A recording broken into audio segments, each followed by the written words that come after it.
Hi friends, તો જો અમે જૂનાગઢ ગયા હતા તો ત્યાંથી જે વાસણોની ખરીદી કરી હતી એ બધી તમને બતાવું. તો અહીંયા છે સ્ટીલની ચમચી રાખવાનું છે, અને ત્યાર પછી આ તવી છે.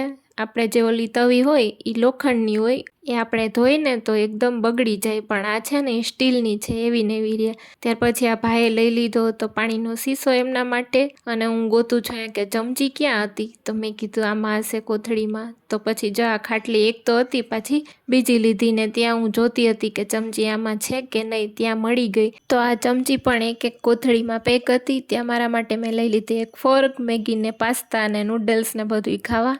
અને અમે તો જો આને બધાય ઢોકળિયું કહે, કારણ કે આમાં ઢોકળીને એવું બધું આપણે બનાવતા હોય. આ ઢોકળિયું લઈ લીધું હતું ત્યાંથી. એ પણ જો નવા નવા વાસણ હોય તો કેવા હોય સરસ મજાના, પછી બિચારા ધોવાઈને ઘસાઈ જાય, સાવ બગડી જાય વાસણ. ને અમારા બેન જો સંતરાય ખાઈને ભેગા સોંગે સાંભળી. Bye bye guys.